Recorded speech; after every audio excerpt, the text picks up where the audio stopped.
I've been dating this guy. He likes to bring his phone into the shower, into the bathroom. Do you think this is a red flag? I think he's probably cheating. He's 100% cheating on her. The P spot, The P spot. the prostate. How do you get a finger up there, though? You can get things that are a lot bigger than a finger, Nick. Why do brothers love white women so much? They don't argue too much. Black women argue a lot. Mexican women stab you. White women to pay for everything. They pay for that shit, boy. Tonight on Nick Cannon at Night, a stand-up powerhouse writer and one of the funniest voices out there doing it. Let's hear it for Annie Lederman, a best-selling author and renowned psychotherapist, my brother, Dr. Mike Dow. Welcome to Nick Cannon at Night, where we discuss love, sex, relationships with the experts and our hilarious friends. So clearly we talk lots of talk here, you know what I mean? He's the expert. We could talk and have fun, but he reels us all the way in. You're kind of an expert. I mean, in certain spaces. Not at pulling out. Exactly. So everybody drinks up one time. We're gonna get you a drink soon. It's gonna happen for you, but it's time for our nightcap. Truth or cap. The #1 sexual fantasy across all genders is a threesome. Truth or cap? I say true. Truth. Yeah. Yeah, see, it's a fact. You can't disagree with facts. Drink up if you said truth. Is that true? It is. It is a pretty common fantasy, not acted out all the time, but yes, a very, very common fantasy. I would say the highest ones would probably be another person involved or like in public. In public or certain scenarios where there's danger, the secretary or the, walking into. Is that what you has into? become very popular. That's not a fantasy. That's a. These bitches, that might be a problem. Asphyxiation, is that? You get a little danger.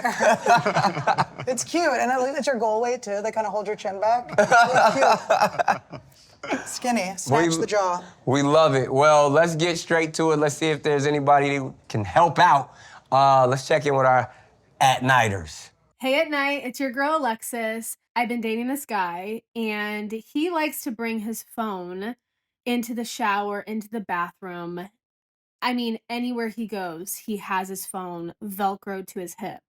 I think it's a red flag, and it also triggers me that he's like hiding something. So should I be concerned? Do you think this is a red flag? And also, how do I bring it up to him without being weird? What do you think? Two problems. Maybe. It sounds like she's suspecting that he's cheating and doesn't want her to see the phone, but it is definitely a problem that he's so addicted to his phone that he has to go while he's in the bathroom. He's addicted to Candy Crush. It might be worse than cheating on you. He spent all his money on candies.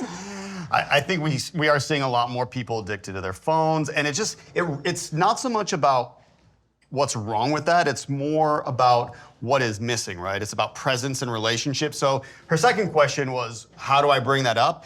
Focus on what you do want, not what you don't want, right? So I think for her, she could say something like, catch him in the act of doing something good, like, oh, last night I felt so connected to you when your phone was down. That is always a better way than nagging or telling people what they don't want. I don't see a problem with taking your phone into the bathroom. Don't everybody take their phone into the bathroom? Especially if I don't want you going through my shit. Well, that's the problem. That is the That's issue. the problem. I mean, he's literally dressed like a red flag.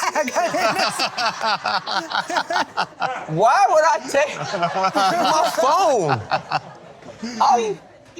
No, but if you're sitting on a toilet, what are you gonna do? Just Exactly. stand on the ceiling? Well, toilet, yes. Shower, no, right? Well, Most yeah, people, when they're I on the play my toilet. music with my phone. I'm checking email, like I'm working with my phone. Your phone would have to be so loud to hear over the shower that she would hear the music. He's not listening to music. I take my phone with me into the bathroom. I think he's probably cheating.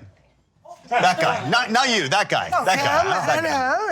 know. But you're not. Both in a, of us. But We you're both not. cheat. You're not in a close relationship, so it's okay. It sounds like she's in a close relationship with somebody, and he is probably cheating. Yeah. He's 100% cheating on her. He's like willing to break his phone, bring it into the shower just to get away.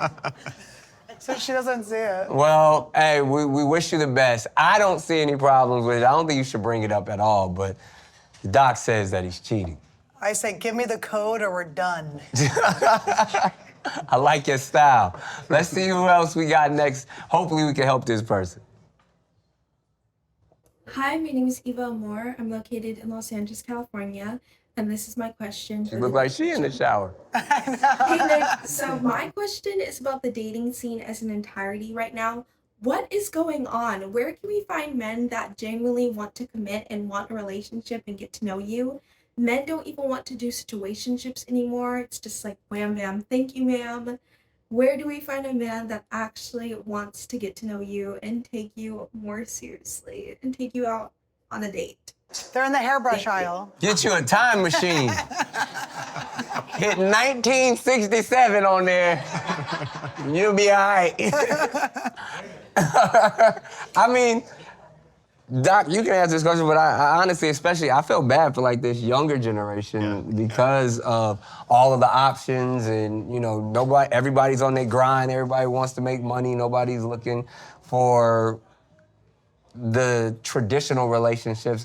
You know, I joke about a time machine, but when you think about it, like back in the day, our life expectancy was shorter and people were getting married fresh out of high school. They found their person. Baby at 21. Baby at 21, you know, grandkids by 40. Like that was how life was structured, where now, you know, 40's the new 20 and people are just like, they're just shifting people and all of that stuff. So it is harder. You're not really gonna find somebody that's looking for those same core values of yesteryear. But you know, you just put yourself in those situations where you are more likely. Similar interests, probably not a bar, probably not swiping sporadically when you're just desperate for somebody, probably looking for similar interests, your friend group, work, anything that you're more likely to meet somebody. And the nice thing is, you're just looking for one. It sounds like this person wants to be in a committed marriage, monogamous relationship. You only have to find one, so that's the good news. Well, I used to always say Home Depot, but Trump ruined that one. No, I meant like inside Home Depot. I met a guy once that was like, he was like selling saws. And he's a guy that he probably is good with his hands. Yeah, he was hot as hell, Cowboy Carl. And you went on a date with him? Yeah. Oh, you did? Yep. His name was Cowboy I called Carl. him Cowboy, he had a southern accent. He was hot. Do women really like guys that are good with their hands, that can work? Like, is that a thing anymore? What? Yes. Like a guy who could fix some stuff? No, we just want a thin wrist. We just want a guy that's like... But most of the billionaires can't fix shit. Yeah, well, we'll make an exception. It's like, the guys who can, you know, that's the thing. Women always be like, oh yeah, I like a guy that can fix stuff and do stuff, and those guys only make $60,000 a year. That is true. So that is true. So I mean, I didn't go on many dates with a cowboy. Case in point. Usually, like the guys that are like in the tech or artists and stuff like that, the ones who, you know, are getting to the bag, as we say, aren't really that good with their hands. Yeah, well. That is true. Let's say you build houses out of logs. Like you are living in Alaska and you're building houses out of logs and you're making no money. You could set up a camera and make a YouTube and end up getting so rich off of it. So I think there's actually no excuse. Any trade that you can, but like the likelihood of that happening.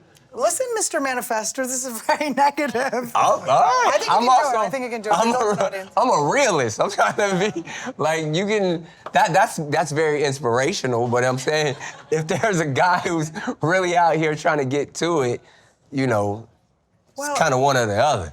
I feel like the guys that have those type of jobs, though, are looking for wives. Because they're looking for someone that they can, like, have at their house and not have to, like... Those are probably more the more, to your point, the more... gender roles, you mean? Yeah, like stable households that, you know, he's gonna go out, you know, earn the money, come home. Yeah. Looking for the traditional household where the guys who are, you know, creating tech ideas and buying and trading companies, they kind of live in. We're so Hollywood. It's like we can't even imagine someone having a regular job. It's the truth, though. I mean, but it's about what this generation is desiring. Yeah, it's true. Yeah. You know what I mean? It's like everybody wants somebody who's making 6 figures and above, but you know, when you think about it, that's not.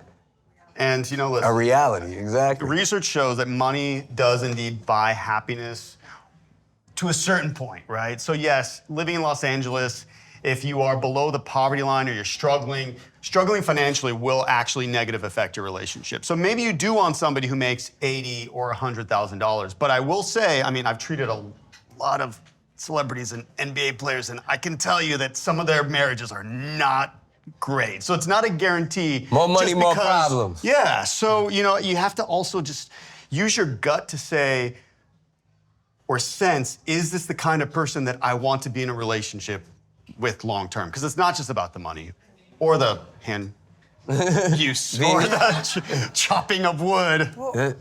Because, I mean, obviously you're an entertainer. You're Yeah. somebody who you found love, right? Yes. So in that, was it difficult?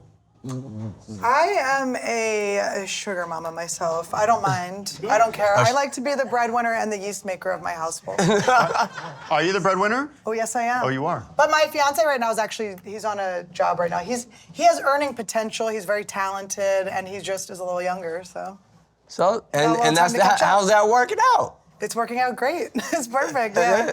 Yeah. So there's nothing wrong with being the breadwinner and finding a man with potential?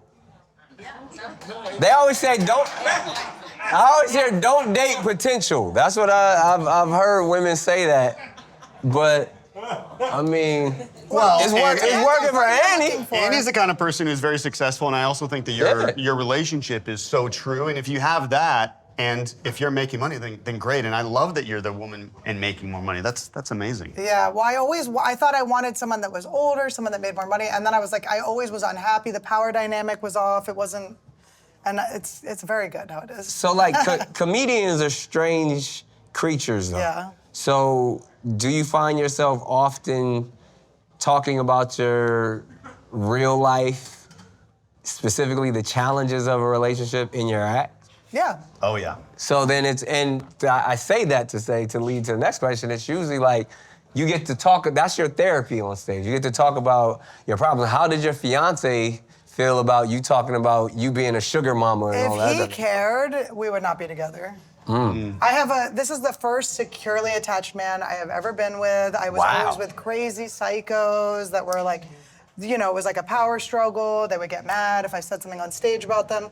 And I'm an artist. I have to be able to be free. He loves me. He knows that I love him. He doesn't care. He thinks it's Congratulations. Sounds like you found the one. Yeah. You guys have a lot in common, I think.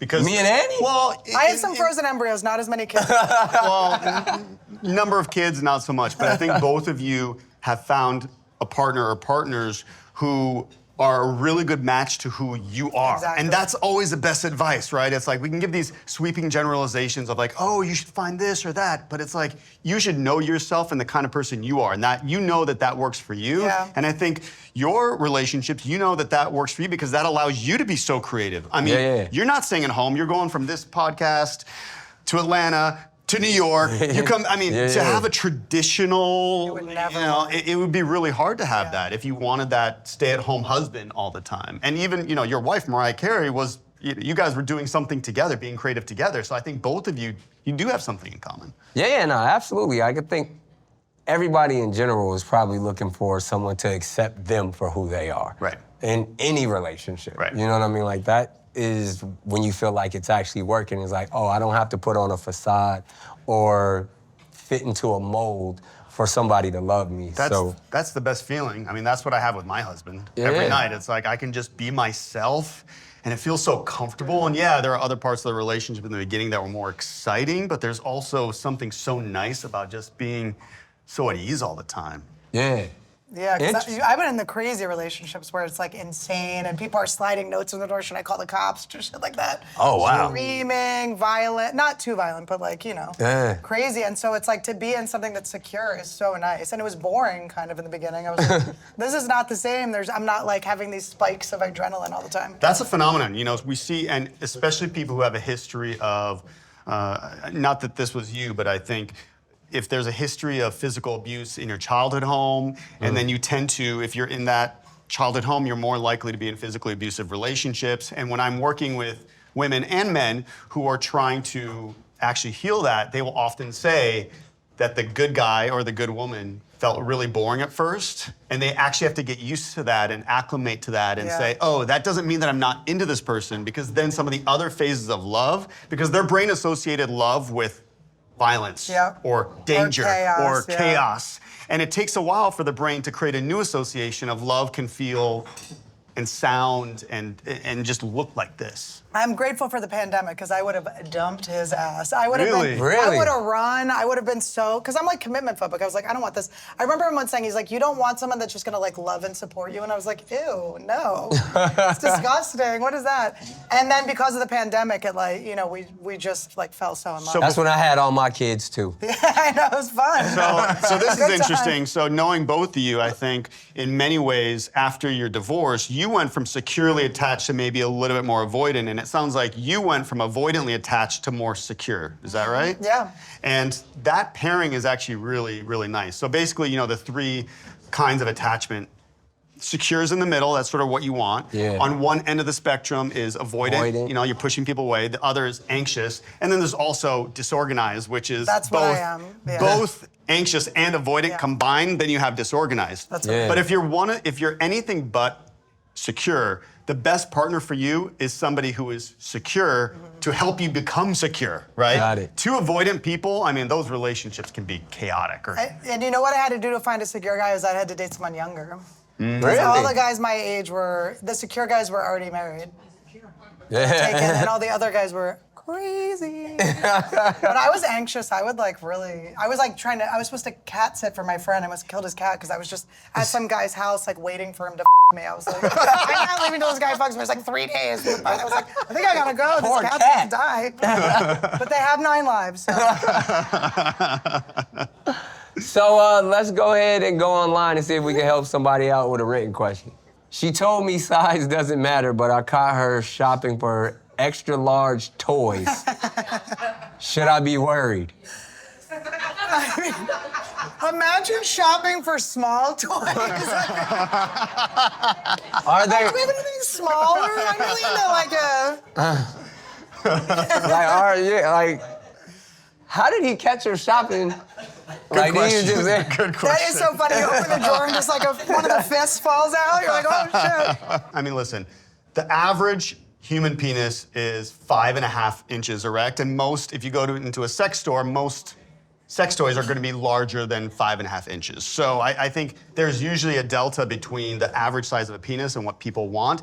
Now, I will say that for most women, we know from research, it's the clitoral stimulation that actually is more associated with having an orgasm than the insertion of the penis of sexual intercourse. So, but there are some women and some men, gay men, who are, as they say, size queens. And if you're the kind of person, and size matters for some women and some men, size does indeed matter. Yeah. But I think we can also say that I'm a size king. Can you imagine? but is that like, because I do see that, like, you've seen like those like giant toys. Do y'all stick that whole thing inside you? You know what I would say? If a guy called me getting like a bigger, I would just go really quick. I go, it's for my ass, and then I have a big asshole. I gotta go. Let's get out of it. I think that would get you out of there.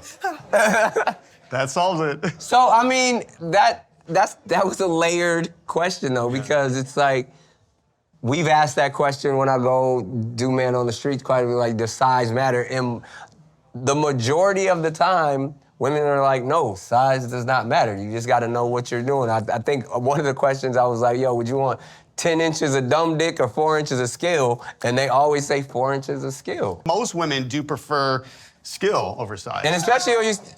but not all. But not all. Sometimes your dick's big enough you don't really need skill. You can kind of just put it in there and it works. But and it works like it just works. It kind of works. No, but I think that like the biggest dicks that I've ever been with have been attached to some of the worst human beings I've ever met. And I can't say they always cheat, but I think they have a thing where they're like, my dick is so big I must share it with the world. And I don't know what that means about you, but I must spread my seed. I see so many women in our audience nodding. They're like, yep, You know what that's I mean? true. It's like, I'd rather That's take true. an average one that's working hard and has a good heart than a asshole that's gonna give me chlamydia. Is big dick energy a good thing or a bad thing? I have big dad dick energy. My dad has a hog. I'm just kidding, I'm joking. It's tiny, it's tiny. Let's say she need to come sit on your couch. I know. I'm just kidding, it's small. All right, well, that kind of opens up our next segment where there's some things people don't like to share out in public, as open as this conversation is, but we still want to give them the opportunity to see if we can help them. So it's time for our anonymous question where we disguise the voice and don't show their face, but it's usually pretty juicy. Let's see what they're talking about. In my last relationship, I enjoyed a little bit of ass play with my partner. In my new relationship, I'm trying to figure out a way to discuss that without my partner questioning my sexuality. Please help. What gender is the person? Okay. I think this is a straight man talking about his girlfriend. I thought it was one of the Keebler elves. Well, we altered the voice because I know. That sounds so crazy. I was just listening to the... But it sounds like he's a heterosexual man who likes his ass played with, and he's trying to introduce that to his new partner without his sexuality being questioned. Now, I don't know, Doc, I mean... It's not that unusual, right? So we know from research that in straight men, about a quarter of them have had somebody put a finger inside their butt, right? Not just Kanye. And of all straight men, they've done that to a woman about half the time, right? So they've received a finger inside their ass, about 24%. That's how we make promises now. It's the new pinky promise. But, you know, physiologically, there is something to that, right? So the P spot is sort of the male equivalent of the G spot. The P spot? The prostate.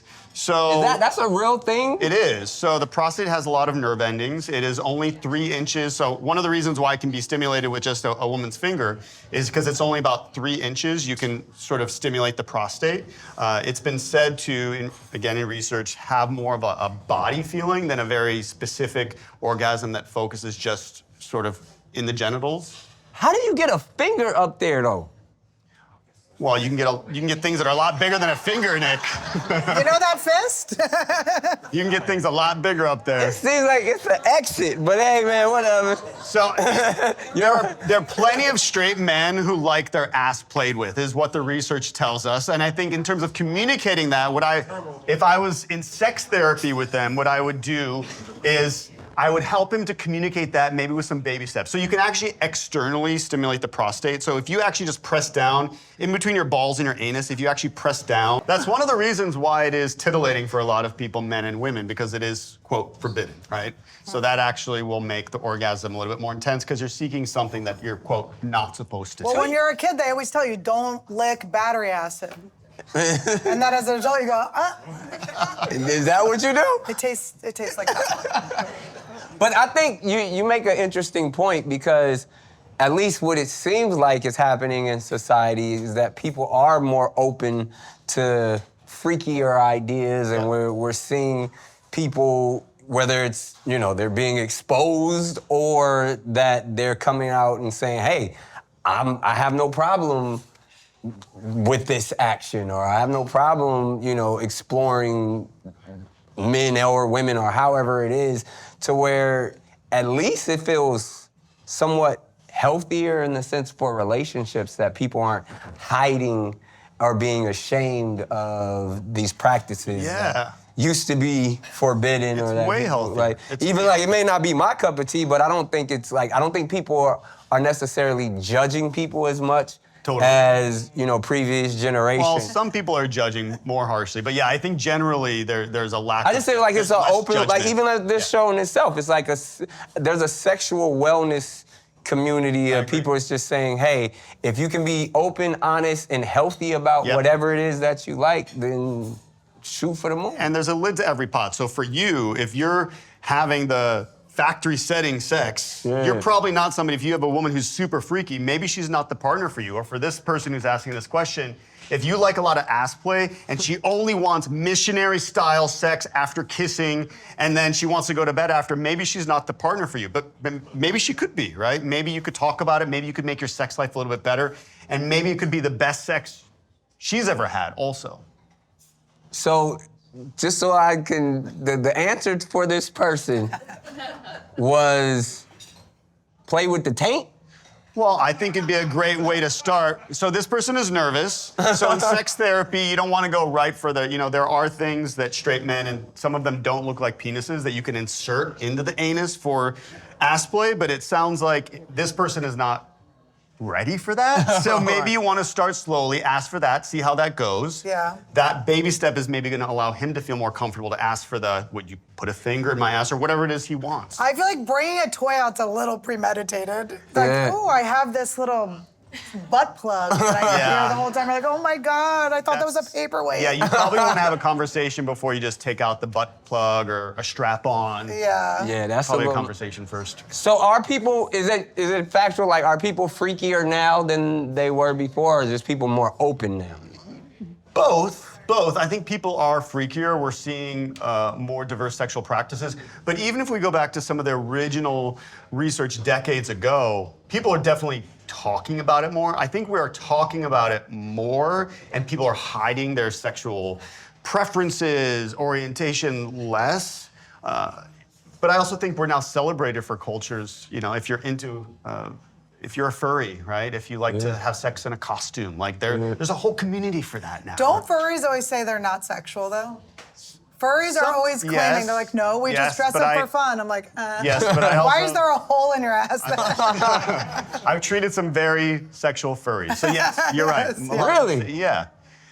If you go to a porn website that has catalogs, like a catalog of all of the fetishes, the interests, there are a lot of interests out there. And now people are not afraid to say, well, this is what I like. And I think that's very helpful. Well, that's the thing, because I feel like we watch people actually, over the years get in trouble for almost hiding their sexual preferences. Yep.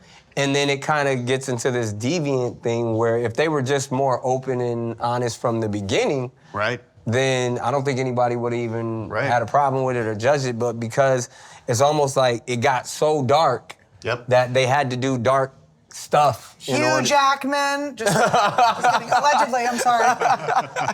But it's one of those things, like specifically in Hollywood, even throughout hundreds of years, you always would hear about this person was closeted or this person was into farm animals or whatever. Yeah, farm animals are like, oh, that A-list movie star wanted... Remember the hamster? Yeah, that was Richard Gere, right? Richard Gere, that was like that big... Yeah, that was a huge lie, though. Like, I think that was a huge lie. He had to become a Buddhist after that to deal with that. He was like, this rumor is rough. But it's like, because whether the ones that are rumors or even the ones that are like actually true, and then you realize, man, if that person just had the ability to come out, or if that person just actually had the ability to say, you know what, I'm gonna freak off and I want to do this in a consenting way, then that wouldn't have. If Richard Gere came out with that, people would be throwing like red paint at his asshole. Like PETA would come out like, come on, you can't be doing that.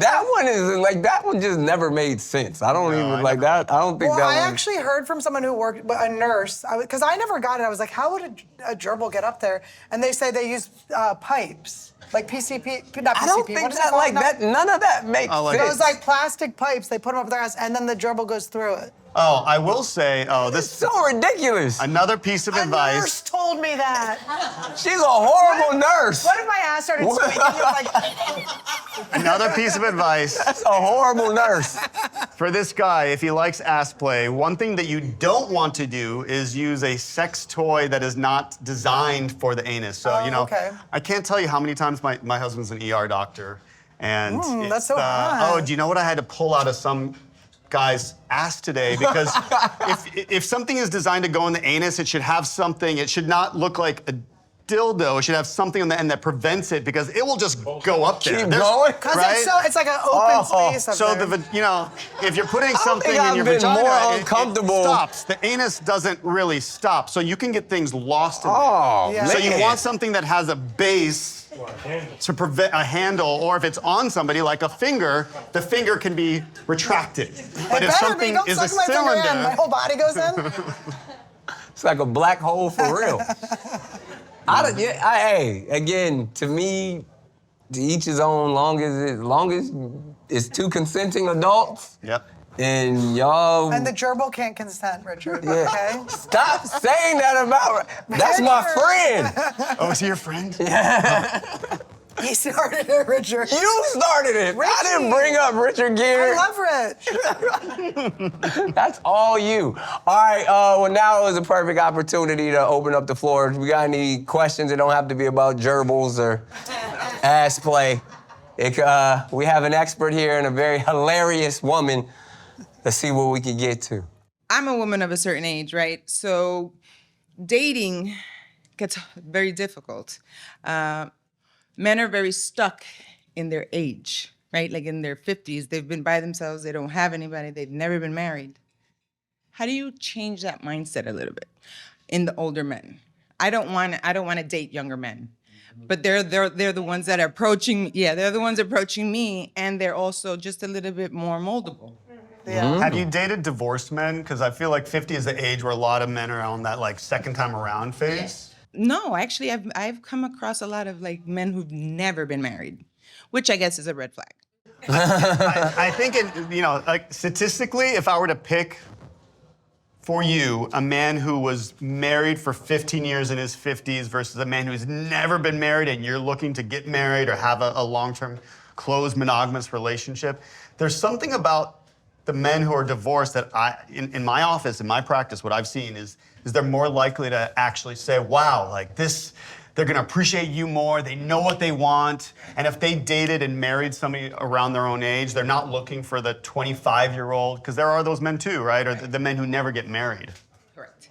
The habitual bachelors, yes. Yeah, but I think what you said, like, younger men are moldable, and there's nothing wrong with that, right? And, you know, I mean, like, that's the... Can I just tell you, when I met my fiance, he was working in the basement of a comedy club, okay?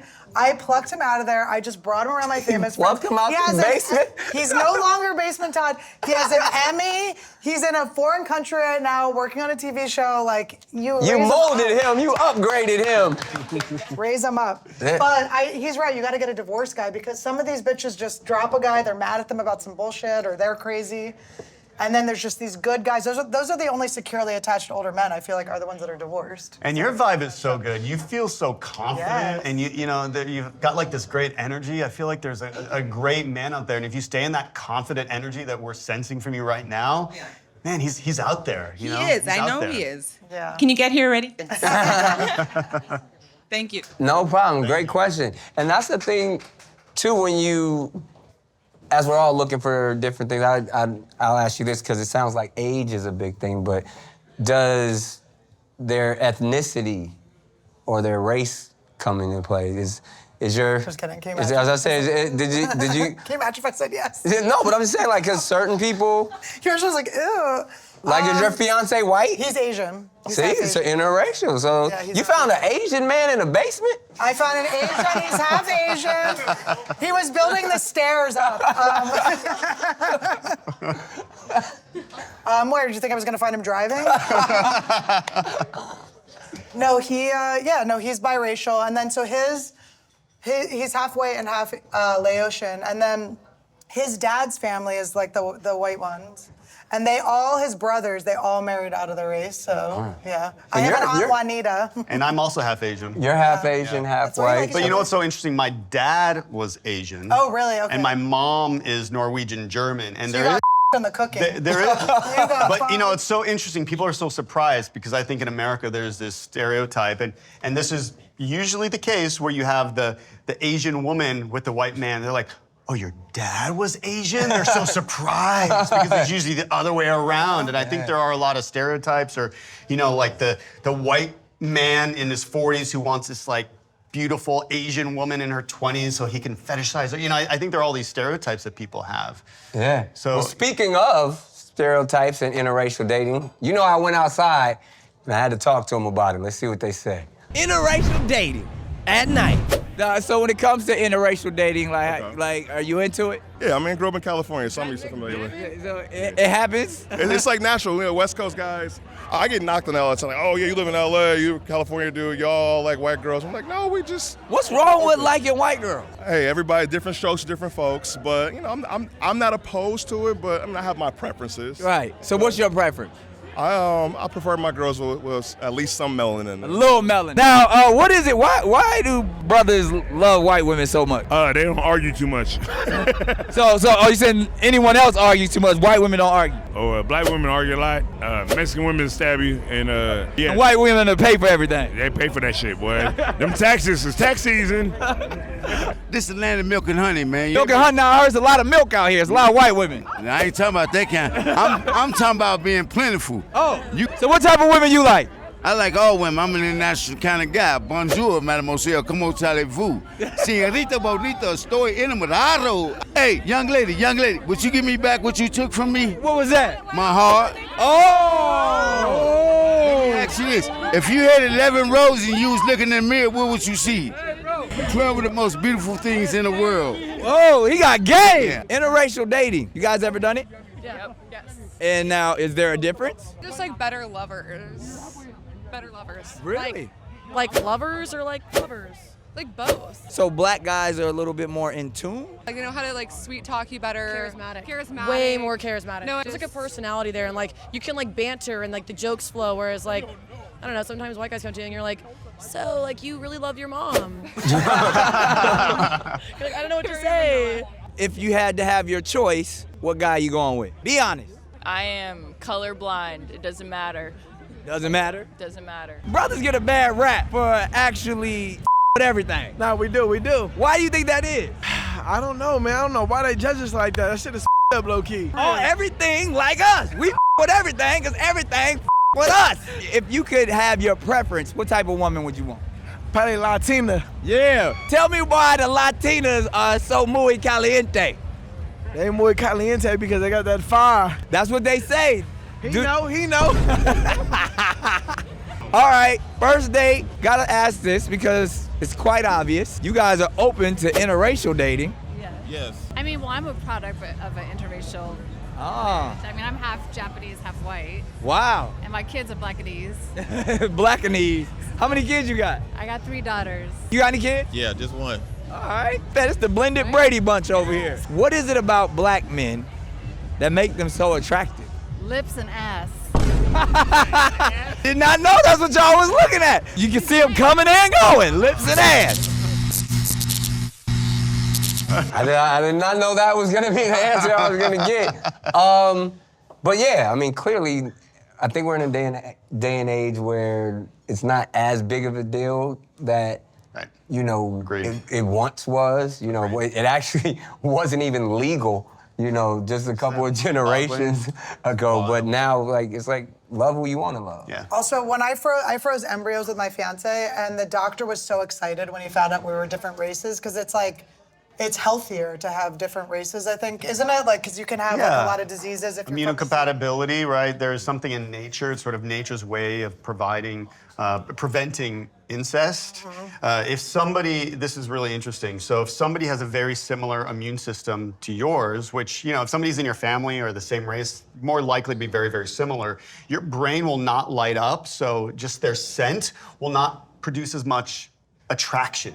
So there is something, if somebody's a different race, they're more likely to be sort of very, very far away from your family tree, obviously, and that will produce an offspring with a stronger immune system. Thank God, because I have a twin brother. That could be awkward. I was like, ooh, what are you cologne are you wearing? He's like, it's just my pheromones. But it's so interesting because in black culture specifically, you know, it's on both ends, it's kind of shunned upon or looked down. If, you know, if a black man is with a white woman, then sometimes people are like, oh, or in the same way, if there's, you know, a black woman with a white man, it's like there's, everybody kind of has an opinion about it, but because I think that we have so so much PTSD through our culture of like just wanting to be looked at as Americans and humans and all of that stuff. So there's this natural nature to stick with your own kind in order to preserve the race. Right. Or even just, there's that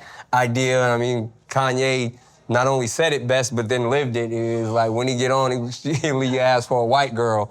But it's like, that's always been the mentality of like the athletes, the entertainers, that, you'll have a black girl rock with you throughout the struggle, and then as soon as you get on, as soon as you make money, then you assimilate, or then you go try to find something else. And then even in the same scenario, to where we know how highly educated and successful black women are, and then they feel like now that they're dating outside the race, black men are like, oh, y'all leaving us once you guys become a little bit more, successful in that sense. So it's definitely, in our community, looked at as taboo a lot of times. Is it okay, because you've dated or married everything mixed race, right? is it the same if somebody's half black and half white? Is it the same?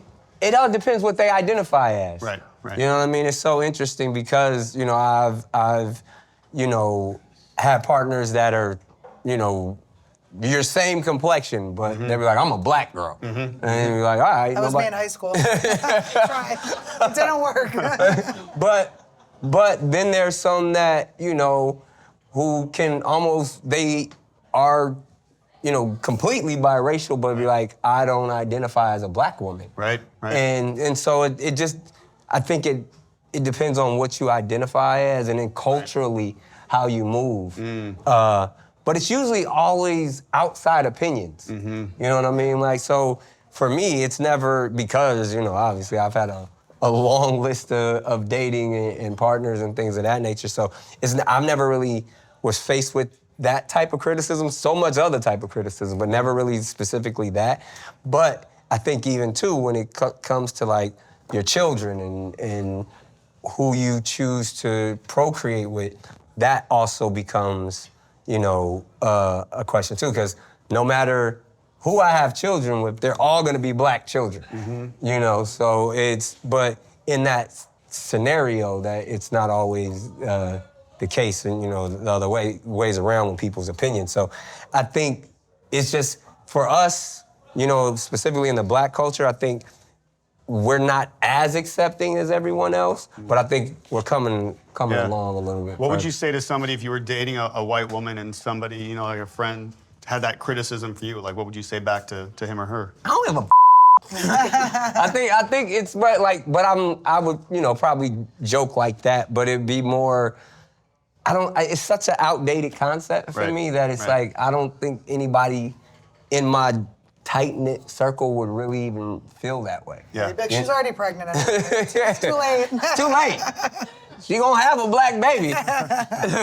But yeah, like I've never really was faced with that. I've never really seen that because it's just not, in my current circle. Well, and you have mixed race children. I'm mixed race. Your fiance's mixed race. I remember growing up, and I felt really odd. Like it was so rare. And now here in LA, especially, there's so many in this room. There's so many mixed race people. Yeah. So now I feel like that innately just makes it easier because that stigma has already been broken. Yeah, my fiance was always saying, he was always saying like he never felt like accepted. He wasn't Asian enough for the Asian people. He wasn't white enough for the white people. So he's Mexican. Mexican will take it. Everybody speaks Spanish to him. Do people think you're Hispanic? Always, yeah. Well, they said, like what Dave Chappelle said it best, we all gonna be beige in a couple of years anyway. Yep. But that's the thing, like, and it's all true. They said by, it was like 2050 or something like that, that everybody's gonna have some type of mixed race. There's not gonna be too many pure-blooded people left, so. Well, there'll be people left. Let's hope so. and on that note. Sorry, I got let's clap it up. It's been another amazing episode. Give it up for Dr. Mike Dow, and of course, the amazing, from Annie Wood. Yes, Annie Lederman. Annie Lederman, comedian extraordinaire, ladies and gentlemen. Thanks, we guys. out. Like, subscribe, slide to the DMs. It's Canada at Night. Get ready. If you like Nick Cannon at Night, you can watch it on YouTube or watch new episodes early and ad-free right now by joining Wondery Plus in the Wondery app, Apple Podcasts, or Spotify. Before you go, tell us about yourself by completing a short survey at Wondery.com/survey.